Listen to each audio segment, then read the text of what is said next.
En la época de estudiante traducía para mi maestro y patrón, como dicen los franceses de esa época, que era Bourdieu, cuando necesitaba atraer al francés o hacer conocer en español algunos textos que tenían que ver con las ciencias sociales.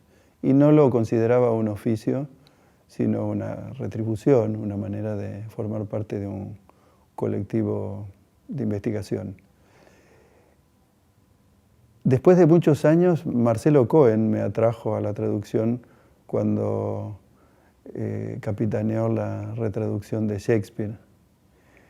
Y como ocurre con las atribuciones de los amigos, te dan algo que mejor se lo hubieran dado a otro. Y me dieron una maravillosa comedia, Trabajos de amor en vano, que es una de las más representadas hoy en Inglaterra de Shakespeare, curiosamente. Es una comedia popular y hecha en contacto inevitable y bienhechor con el director de la traducción, Marcelo Cohen, negociando, como pasa con la traducción, términos y giros, la personificación de los caracteres, el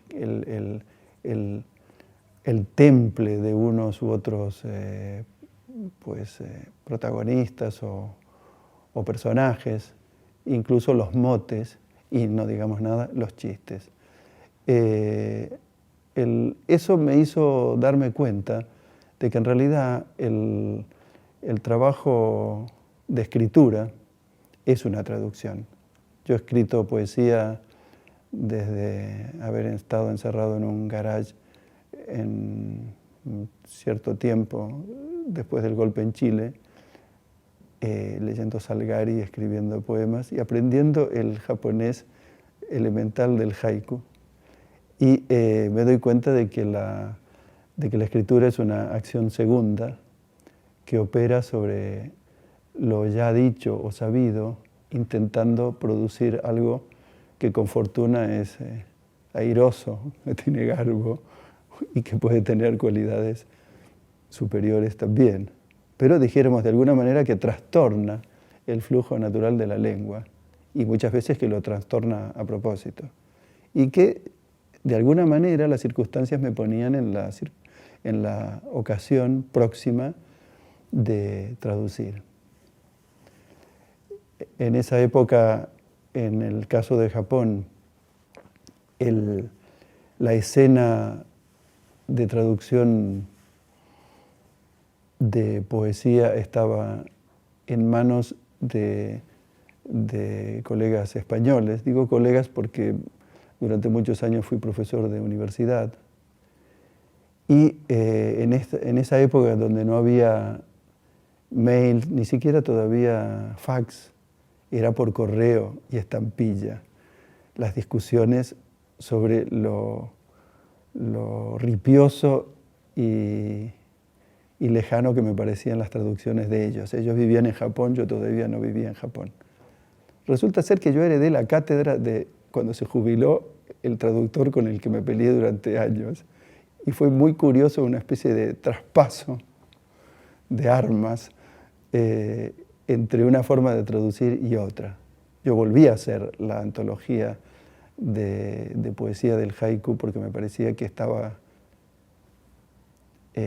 pendiente y le faltaba vigencia a aquello que a mi oído se parecía demasiado a una coplilla andaluza.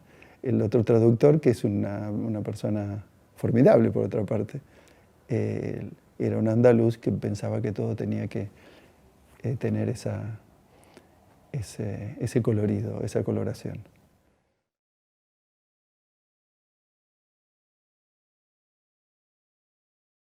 Yo creo que al traductor se le exige ir a las fuentes, se le supone, se le presupone, ¿verdad? Se le confía.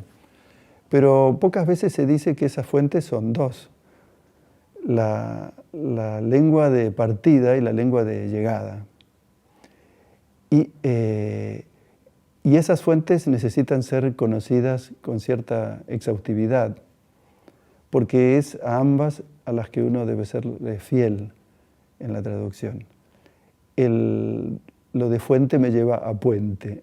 Y esas dos lenguas lejanas, como dos orillas, se vinculan a través de un espacio, de un ámbito, de un tiempo, de un proceso también, en el cual se construye una tercera posibilidad, una tercera opción, y en muchos casos una tercera lengua, una modalidad que puede recoger algo que no es solamente propio de la lingüística, sino también de la cultura y de la emotividad.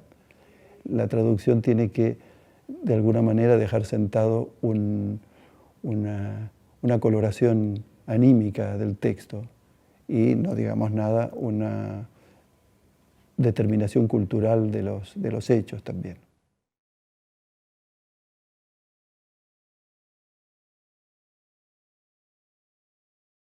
Yo no me ha tocado, pero atención, sería un necio y faltaría a la exactitud si dijera que en el caso del japonés no miro las otras traducciones. Yo sostengo, lo he sostenido públicamente cada vez que puedo, que traducir del japonés necesita ser una traducción no solo de pareja, sino incluso al limón. Los diarios de Basho, que salen el año próximo, son una traducción al limón. Distinguiría entre una traducción de pareja, donde hay dos componentes, cada uno de los cuales administra y vigila su propia lengua, una especie como de aduanero lingüístico. Más allá de este punto, ya es tierra extranjera, del punto de vista de la lengua. Y eso ya es bueno, pero la traducción al limón, tomando esa suerte torera de cuatro manos que manejan una capa y torean el mismo toro, me parece más adecuada para designar lo que merece ser una traducción del japonés. Y yo siempre me preocupo de que quede clarísimo en qué condiciones y circunstancias se ha hecho la traducción, porque la apuesta es importante en el entendido de que va a cambiar tanto la traducción, si ya existía una, en el caso de los diarios de Basho no la había, pero también la manera de comprender la relación entre el original y las palabras que usualmente, sobre todo en traducciones famosas, se habían utilizado para designar tal o cual punto. De esto me pego unos hartones cada vez que traduzco los textos del Zen, que parecen hechos en un lenguaje sublunar de difícil catalogación y donde aparecen una cantidad de cosas que uno dice, ¿qué querrá decir? Yo quiero entender, tengo muchas ganas de entender, quiero meterme, zambullirme, acepto no entender durante un tiempo, pero una traducción ha de entenderse, ha de ser límpida en la lengua del que la recibe, sin traicionar el original. Para lo cual, también el hecho de conectar las dos orillas es un elemento muy importante, me parece a mí. Eso significa inmersión, que es lingüística y cultural, para empezar. Yo he sido formado en la sociología por alguien que en realidad era un antropólogo disfrazado de sociólogo, Bourdieu, y aquello de la observación participante, aquello de la complicidad, aquello del antropólogo de que no sabe exactamente si está del lado de adentro o del lado de afuera, es algo que en la traducción se vive en extremo, se vive intensamente. Y es importante que uno sienta que está al unísono con ciertas formas de percibir o de evaluar o de transformar en experiencia lo que se va viviendo y que se transforma en un texto o que es leído como un texto.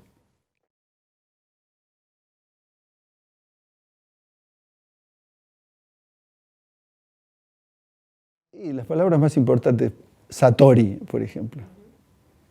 Satori, yo en broma, como los cínicos, ¿verdad? Serio cómico. El Zen utiliza mucho el procedimiento de los cínicos alejandrinos, Spoudangelion, lo serio cómico. Aquello que para ser tomado en serio tiene que ser dicho en broma. Está llena la vida de esas circunstancias. Pero una palabra que hace gracia es satori entre mis grupos de práctica. Y entonces viene uno y me dice, Alberto, hay una zapatería a 3 cuadras de aquí que se llama Satori. Hay una inmobiliaria que se llama Zen no sé cuánto. Bien, pero yendo a Satori, Satori es una palabra común que especifica el verbo satoru, que quiere decir conocer.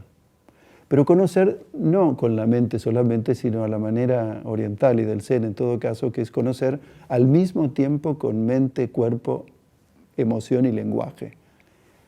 Le podríamos llamar intuición. Y apurando, concediendo, le podríamos llamar conciencia amplificada. Si eso no hiciera sospechar que hay una especie de flash psicodélico, donde a la persona, como dicen aquí, se le da vuelta la cabeza.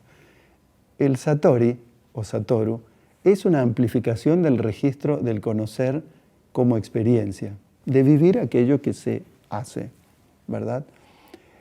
Ese es un caso conocido. Dharma es otro caso. Cuando no traducen Dharma es que la traducción ya es completamente inaceptable. Porque ¿cómo hablar de Dharma sin decir que Dharma es la existencia? Cuando traducen en notita abajo ponen ley. ¿Qué? ¿Cómo? ¿Qué cosa menos legislada que la experiencia, que la existencia de la persona? No me vengas. ¿De dónde sacaste esto? ¿Por qué filtros doctrinarios pasó para que la poderosa e indefinible Dharma se transforme en una ley que nos remite al Código Civil o Penal? Ese es otro caso. Un caso también muy famoso es Buda. El Zen se mete mucho con el budismo, porque no tolera que lo que es experiencia lo transformen en una doctrina. Y entonces el Zen con el budismo hace como con los mosquitos. Amamos a los animales, pero a los mosquitos lejos, mejor, ¿verdad? Entonces, Buda es Bodhi en la lengua original. Y Bodhi significa el que está atento, el que está alerta. Y amplificando el despierto, y en ese sentido el despertar, está bien. Pero lo que se toma en las traducciones sistemáticamente como un sustantivo es un adjetivo. Lo atento, el atento. O es un adverbio, pero no una persona que se venera. Entonces, claro, si en el comienzo mismo de lo que se supone, en el caso del Zen, que es budismo Zen, empezamos trastornando el eje, la cosa va en cualquier dirección. Es un teléfono roto, muchas veces, la relación que tenemos con el Zen, en este caso, cuando la tenemos a través de textos traducidos de esa manera. Y la traducción para mí es una tarea difícil. Soy una persona grande, me doy cuenta que tengo los textos importantes del Zen servidos en una bandeja. He traducido 5 o 6, me quedan solamente 74, de los que realmente me importan. Desearía competir y que viniera alguien y que me dijera, yo traduzco. Y entonces yo me correría inmediatamente, le haría todo el patrocinio necesario para que sean los textos que se lean. Pero por el momento no aparece esa persona. Dialogo con algunos traductores realmente bilingües al francés y al inglés, con traducciones espléndidas de esos mismos textos, pero que resuenan en el espíritu de la lengua a la que se vierten. Y que en ese sentido son de una fidelidad escrupulosa, porque se toman el trabajo de transformarse en textos verosímiles en la lengua de llegada. Cosa que muchas veces no pasa con las traducciones de esos textos, pero en general también de poesía japonesa.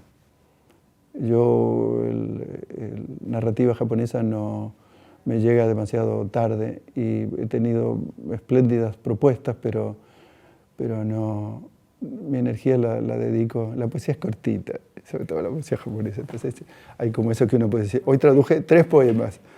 Dije, caramba, 3 poemas, sí, 3 pildoritas, que quizás llevan una semana también.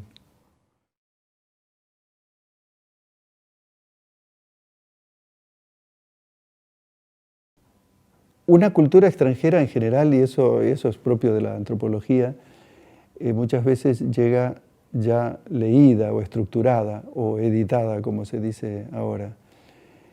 Y eso significa que tenemos un carril bien dispuesto, un camino abierto, un camino allanado.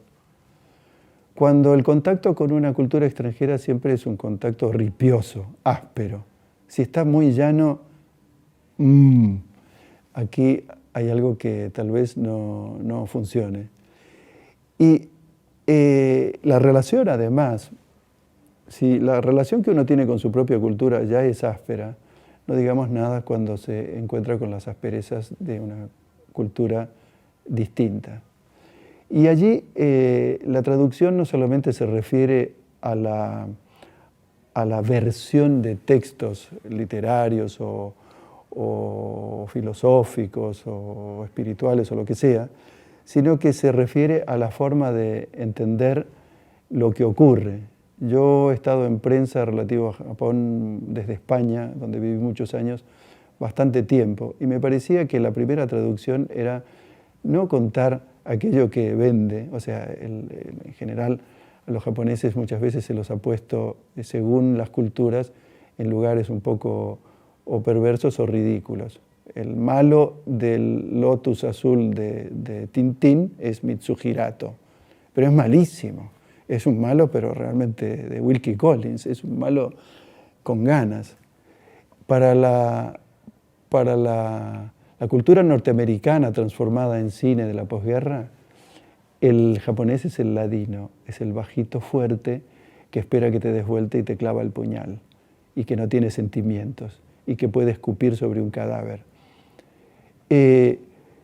Para las culturas más europeas o latinas, Japón es una especie de país idílico donde la sola mención del nombre Japón ya evoca una especie de oasis de tranquilidad y no lo que el blanco y negro que es toda cultura. Vale decir que también al dar noticias y al dar información, la selección de aquello que es noticiable y que es transmisible también tiene que ver con una forma de ya estar traduciendo aquello que se encuentra. Hubo un momento en que me pedía mucha información sobre lo que ahora es un fenómeno mundial, que son las lolitas góticas, el cosplay, me parece que se llama. Es curioso porque el nombre que tiene en Occidente es distinto, pero el cosplay.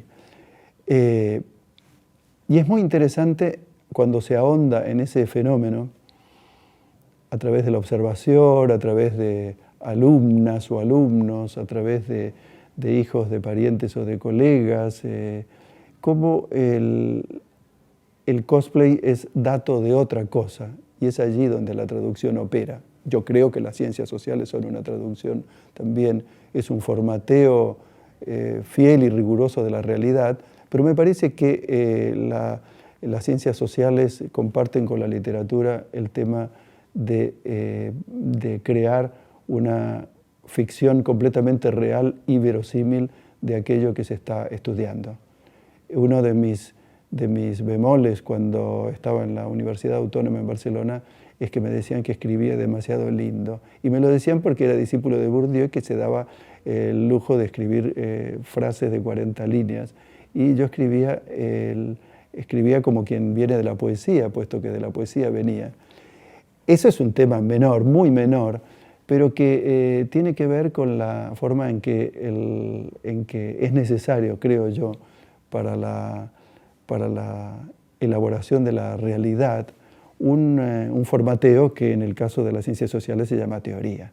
Y eso sí que lo aprendí de Bourdieu. La teoría, él decía en sus seminarios, es ir volando sobre el mar Índico, ir mirando las islas de la Polinesia y de la Micronesia e ir dibujando el mapa eventual que tiene el territorio cuando no se lo ve y que está debajo del agua. Lo que decimos cuando hacemos teoría son 4 cosas que sabemos de las 250 que ignoramos. ¡Bravo! Esa puede ser verdadero o falso. Si es falso, me tragué el anzuelo, pero lo he practicado durante toda mi vida y lo practico desde el punto de vista de lo que es la observación y, por supuesto, también la traducción. La traducción es el desarrollo de un dibujo de lo que es la realidad pintada. Y digo dibujo porque en el caso del japonés viene del kanji, que es un dibujo. O sea que tengo, estrictamente hablando, tengo derecho a hablar de algo que se dibuja delante de los ojos de quien lo percibe y que luego recién se escucha.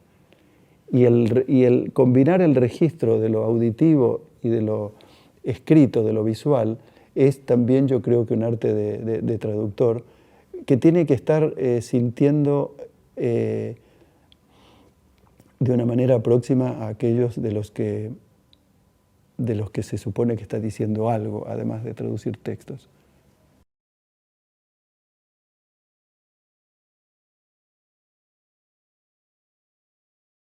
Los participantes de los grupos de práctica alucinan lo sociológico que es y la cantidad de cosas que, o sea, yo me considero en el Zen el bar que cierra último, en la calle de los bares, siempre digo eso. A mí me tocó la España post-franquista donde todo se cerraba a las 2 de la mañana, pero había un bar que cerraba a las 3. Y todos los que habían terminado con los de las 2 recalaban entre 2 y 3. Y ahí se encontraba la gente muy interesante y algunos de mis grandes amigos de España, sobre todo de Madrid, los conocí allí. En el Zen pasa lo mismo. Recalan en mi propuesta gente que ha buscado en otros sitios y que esto que suena como tan de lo que podríamos estar conversando con otro formato, tomándonos un café, que por cierto, si no me invitas, te invito yo en un día de estos, son las cosas que uno dice, porque son las cosas que forman parte de aquello que uno considera verosímil. Bueno, hacer aterrizar algo oriental en el terreno de nuestra verosimilitud, a mí me parece que es el modesto empeño de la traducción. Completamente, o sea, y en ese sentido, si hay traducción literaria, la hago, pero yo creo que lo único que yo hago en este mundo, para ponernos solemnes, es traducir, en ese sentido. Sí, sí, en todos los planos. En todos los planos.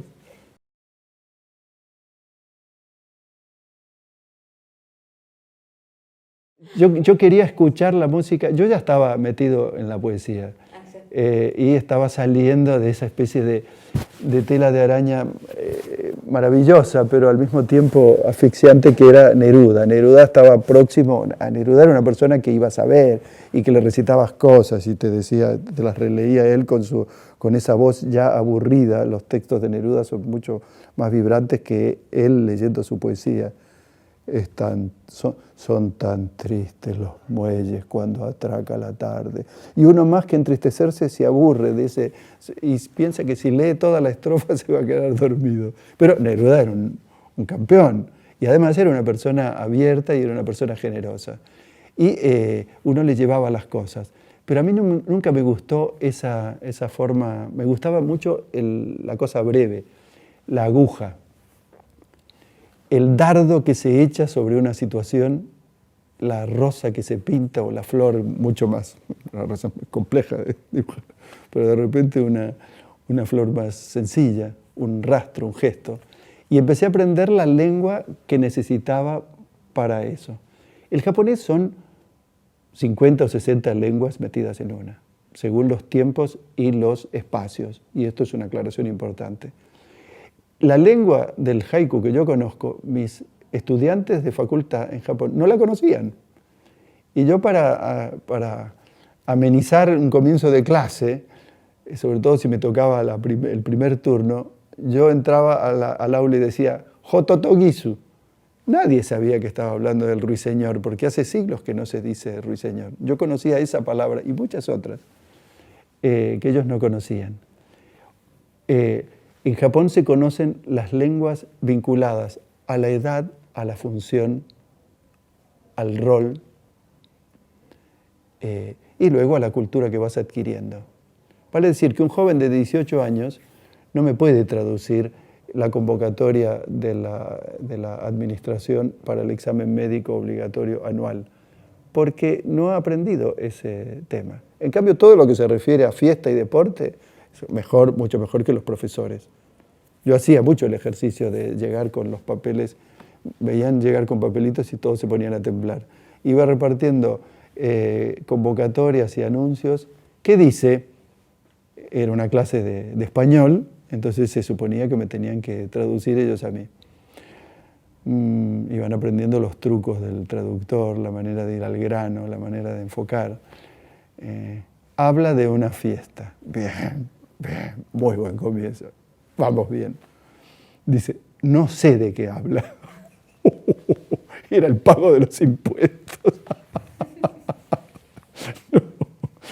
El estudiante no era autónomo económicamente, con lo cual no pagaba impuestos y no sabía.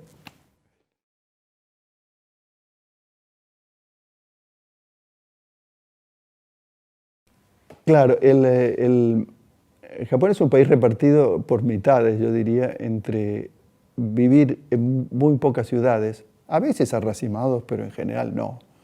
Ahí también yo nunca hablaría de los subtes de Tokio, donde todos van así, porque me parece que es un espejo deformante. Hay a las 8:15 situaciones así, pero con el empujador y todo, con los guantes blancos perfectamente. Pero lo que yo saco de allí es que la plasticidad corporal de los japoneses, y soy viajero de subte y de colectivo en Buenos Aires, para ponerse de tal manera que no le claves un codo, una rodilla, que no le plantifiques tu gran espalda al otro. La gente aquí en nuestra cultura no sabe colocar su cuerpo, no tiene la plasticidad de entender una situación que fluye y que evoluciona y que en el caso de Japón dura 15 minutos, porque el resto del tiempo yo iba normalmente sentado, me he hecho un hartón de escribir y de leer en los largos viajes en tren a la universidad. O sea que la ciudad es una cosa y las áreas rústicas son otra. La gente de las áreas rurales, que son una buena mitad, porque hay una especie de campo-ciudad o ciudad-campo muy entreverado en muchas zonas de Japón, sigue manteniendo más las tradiciones. Creo que los japoneses contemporáneos, jóvenes y no jóvenes de las ciudades, son bastante ignorantes de ciertas tradiciones. Y una de mis tareas en la universidad era hablar sobre Japón y dar sobre cursos sobre Japón. Cosa que al principio, pensando en Tintín y en su personaje Mitsuhi Hirato, cuando me ofrecieron el curso, yo dije, esta es una trampa japonesa.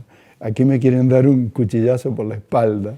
Y no, yo me negaba y decía que no, que cómo yo voy a hablar, etcétera, etcétera, hasta que un año me convencieron y daba unas clases. Japón, miradas sobre Japón, por ejemplo.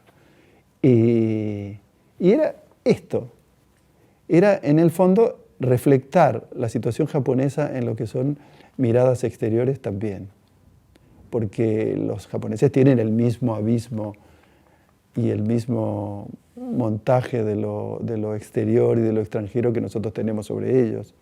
Ellos miran el mundo occidental en un recuadro ya muy hecho.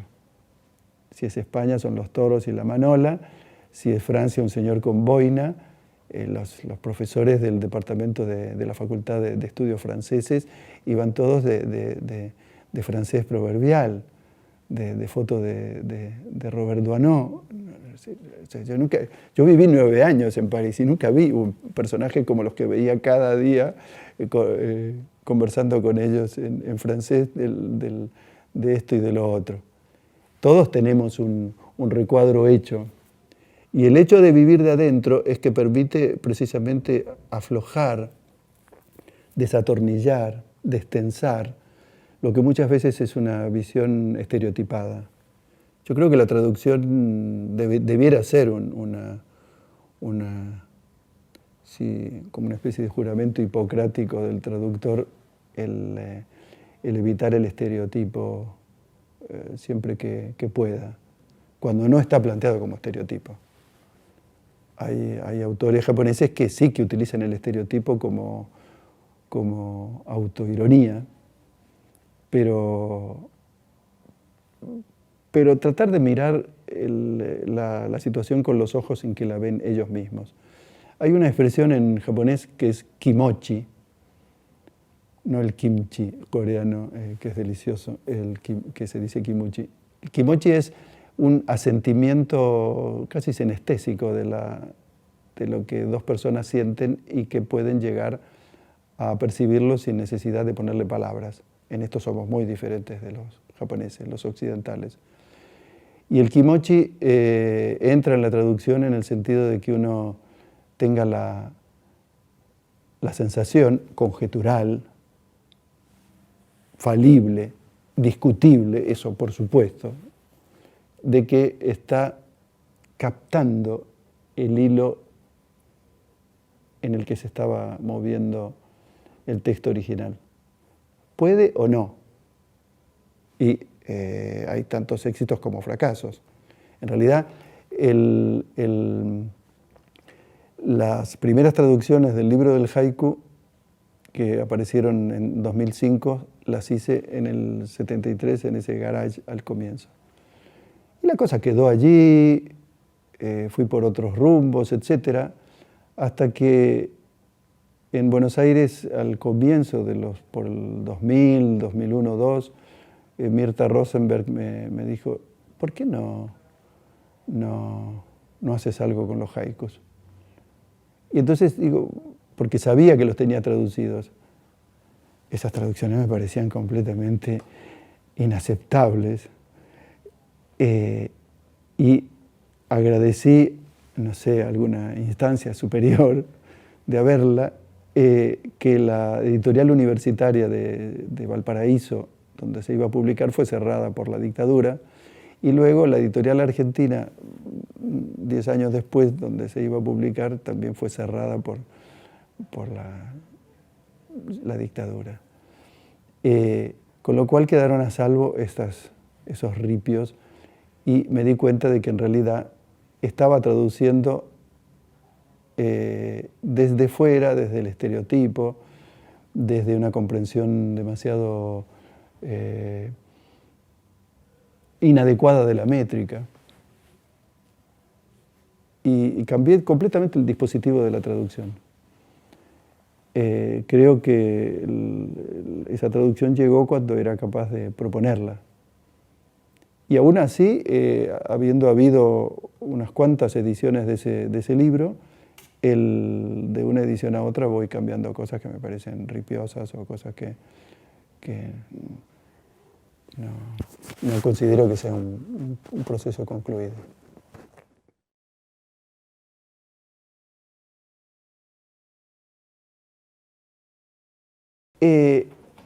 Todo está en entender que los poetas del haiku fueron que fueron muchos en ciertos siglos, fueron sujetos especiales por lo siguiente. Japón estaba aherrojado por la cultura, por la ética y por la política samurái. Era un cerrojo embromado, por no decir otra cosa. Era un sistema de control que invadía el pensamiento y que de hecho durante unos siglos hizo peligrar al Zen también, que hizo lo mismo que los poetas del haiku y se fue fuera de las ciudades. Mucha gente letrada, Japón tiene mucha cultura letrada desde el comienzo por ser cultura de arroz. Cultura de arroz te da de vivir con 2 cultivos y cosechas al año, quiere decir que quedan muchos meses libres, mucho tiempo libre. ¿Y qué haces en el tiempo libre? Por ejemplo, aprendes la lengua para leer la poesía clásica, que era lo que había allí, china y japonesa, ¿verdad? Los inviernos y primaveras de Japón me hacen acordar a las historias que uno va conociendo de grandes escritores argentinos de los pueblos de la provincia de Buenos Aires, de nombres que siempre me parecieron muy curiosos, como General Rodríguez, Coronel Villegas, Sargento, no sé, pero ahí pasaron militares seguro que horrendos, matando indios como locos, pero queda en el anonimato ese nombre. Esas grandes obras salidas del tiempo libre bien utilizado, en familias tal vez de comerciantes que no necesitaban hacer trabajar a sus hijos de pronto y que los enfilaban para una biblioteca ya nutrida, tal vez de emigrantes de primera o de segunda generación, en algunos casos lo he comprobado así, y con esas siestas maravillosas donde probablemente se ha concebido muchas cosas de lo que es luego la cultura literaria en Argentina. Por lo menos conozco unos cuantos así y tal vez en mi fantasía me gusta imaginármelo así. En todo caso, en Japón, esa cultura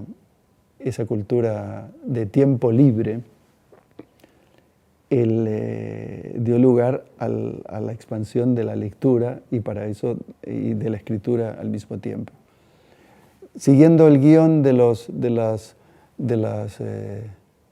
aclaro que me olvidé de la pregunta. O sea que si quieres llamarme al orden. ¿Te llamo al orden? No, la pregunta tiene que ver con la idea que vos tenías de salir, de que el haiku merecía, para ser comprendido, bien, pasar del papel satinado al cartón. Perdón, tienes toda la razón. Bien. Y estabas contando sobre bien, los entonces, autores de haiku. Claro, en la época samurái, la gente que tenía inquietudes culturales, que había asimilado el archivo, no podía desarrollarlo en ninguna dirección bajo la férula samurái. Entonces nació la idea del poeta itinerante, del peregrino, de aquel que va de un sitio para otro fuera de las ciudades donde el control administrativo era menor.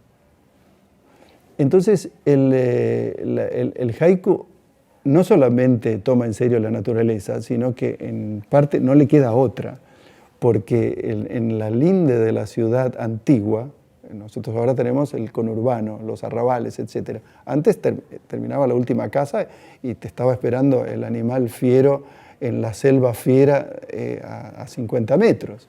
Vale decir que si salías del núcleo poblado, al decir de Juan L. Ortiz, pues quedabas a la intemperie.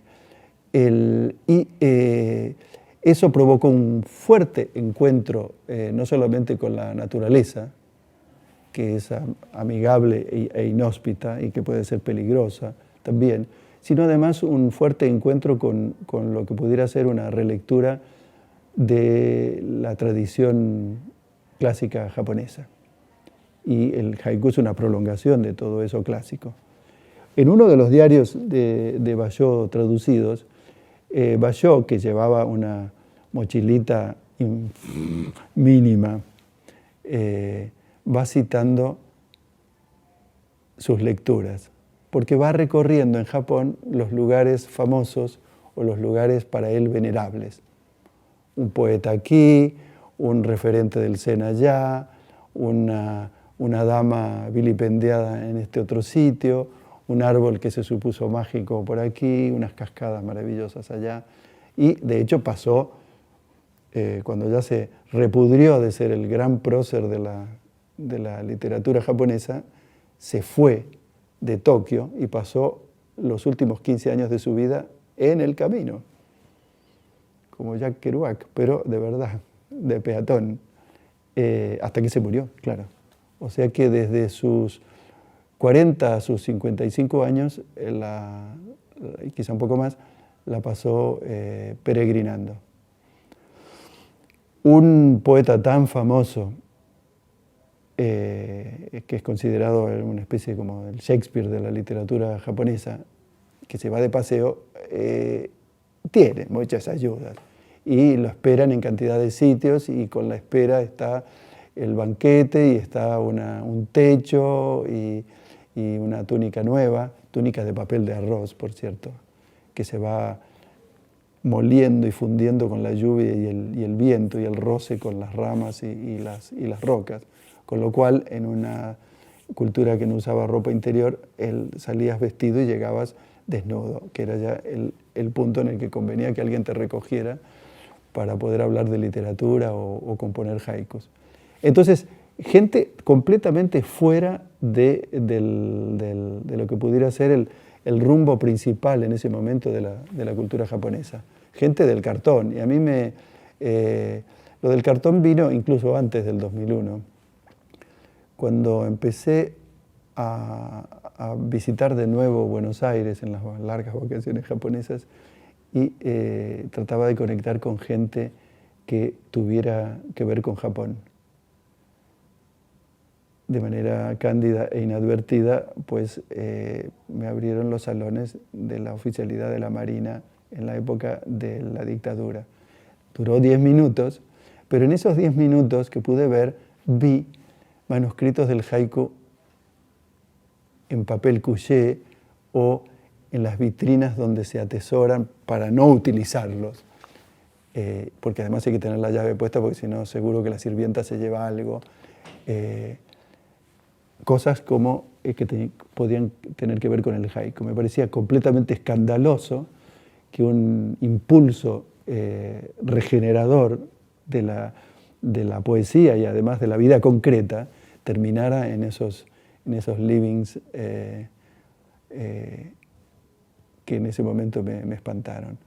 Eso duró, como digo, unas vacaciones, aproximadamente unas 6 o 7 citas de gente que después fui viendo que estaban entongados entre ellos. Y digo, este es el Japón que en este momento goza de predicamento en Buenos Aires. Y esperé 20 o 30 años para volver a conectar Japón con Buenos Aires, con la esperanza de que por razones biológicas toda esta gentuza haya desaparecido. Pero tampoco lo averigüé.